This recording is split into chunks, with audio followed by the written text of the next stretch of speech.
I was going to cut it with just one video today, but I don't know when I'll get back here, so I'll just talk a little bit more on the second video, and then I'll get off to the races. So yeah, let me get my little clip-ons here. I don't like having all this light in my eyes, but I never did get around to putting a curtain on there. I set it for 10 minutes, so this will be a short one. But yeah, anyway, so I forgot about some stuff. I was going to tell you about this sweatshirt. So yeah, this Black Dog thing here. This is a Black Dog Tavern on Martha's Vineyard. It's been there since '71. It's on the north side of Martha's Vineyard. But anyway, this is a fairly famous place to eat. The guy started it. I guess he'd been a ship's captain, and he started the restaurant. And the place, he named it after his black lab, the Black Dog. I don't think the dog even had a name. He just used to call it, Black Dog. And a friend of mine used to call his dog Girl Dog. Anyway, so the dog didn't have I don't think that this dog had an actual name either. So he ended up calling his tavern the Black Dog after his black Labrador. And it's a pretty famous place around New England. I don't eat at restaurants or taverns or anything else for that matter. I eat at home. So, but this is a very well made. That's the reason why I bought it. It's very well made. It's very heavy sweatshirt, a hoodie with the large, generous hood, and so that's why I got it. So this is very thick. This isn't your average, hoodie. It's thick. It's. I know that they thought of the wind that comes off of the ocean when they went with this, this particular brand and material and whatnot when they had these made. It's thick. It's yeah. Anyway, it's got the Black Dog here. It's got the Black Dog here. It doesn't have anything on the sleeve. I'm surprised.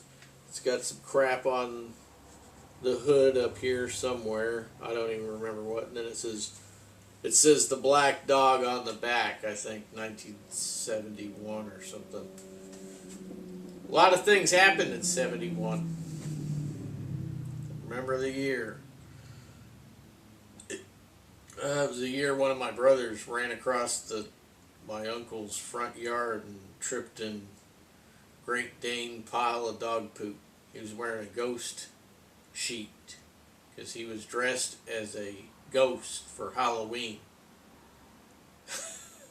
He was all full of crap, let me tell you. Piles in the front yard. I don't even know that dog's name. It's a big dog, big old Great Danes like Scooby-Doo or, whatever. Big dog. Left big piles. Anyway, he must have skidded more than one pile because it was all over the place. Funniest thing ever. That's a very memorable moment in 1971 is my brother skidding across the front yard of my uncle's house. My grandparents lived right next door. My uncle had bought a plot from my granddad and built a house there, and then ended up had seven or eight kids, and he had like an acre behind that house. Everything was like 1 acre. Everybody's backyards on that street. Because see, my grandfather had bought that whole area that became that housing district. My grandpa used to own all that, and he sold it off in sections so that other people could build houses. But they all kept big backyards on that street, so every house was like at least an acre, and there was fruit trees and bushes and all that stuff. My grandmother had planted all those.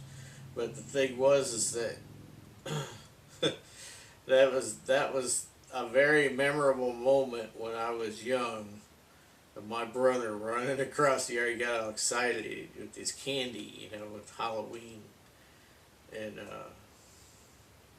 he was making a beeline for Grandma and Grandpa's house, and tripped in that dog crap, and went for a real skid. He must have skidded like 10, 15 feet. I mean, he went for a good slide, but he was full of crap. And my mother was so, like, she didn't get mad. I think she was thought it was funny too. She was like, "Oh my gosh."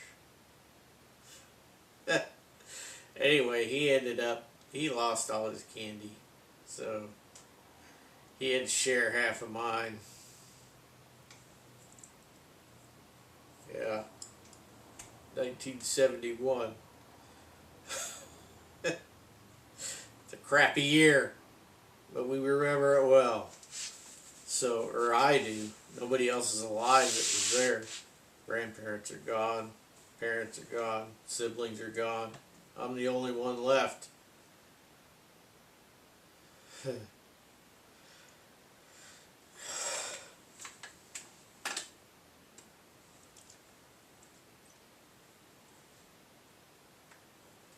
Yeah.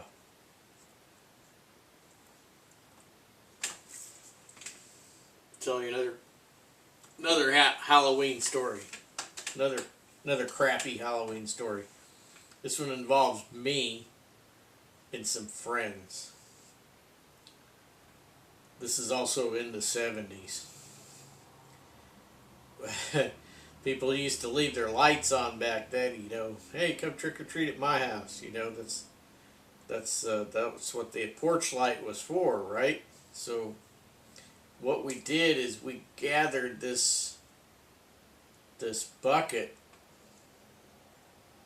and we hung it on somebody's door with a sign that said, "We're not home, but take all you want."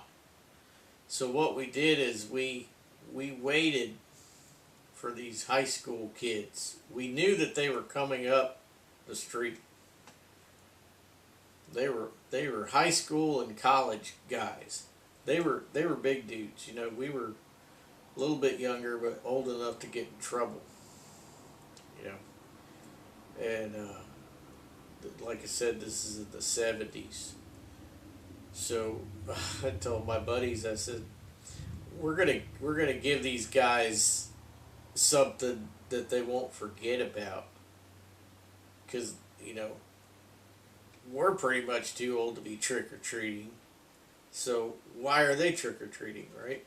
I mean, they didn't even have costumes on. They were just going, hey, can we have some candy or whatever? So we got this bucket, and we went around to somebody's house that we knew had a lot of dog crap in the yard. And we filled the bottom of that bucket with dog crap, and then we took a bunch of candy, that we had gotten from one of our parents. Or maybe we collected a bunch of candy from our parents' stashes or whatever. I don't remember how we got the candy. But we got a bunch of candy, and we covered that dog crap with a pretty good layer of candy, at least 6 inches. And all the rest underneath was dog crap, soft dog crap. We we hung that thing on a door handle. The porch light was on, and we put a sign, "We're not home. Feel free to take all you want," or something like that. These guys come up, they saw that sign, and they were like, "All right." We were in the bushes. We were laughing.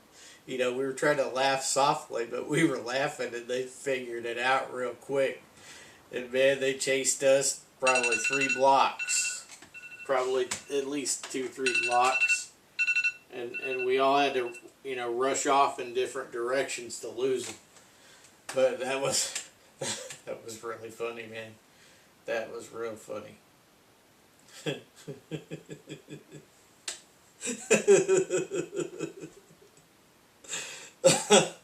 I'm, feel I'm feeling better already. Anyway, yeah. So a couple of funny Halloween stories just to finish off the day for you. I know we got a bit till trick or treat, but you know, I mean, you know, you can always carry on traditions, right? We're at home. Feel free to take all you want. That'll teach them older guys, right? Have a good day.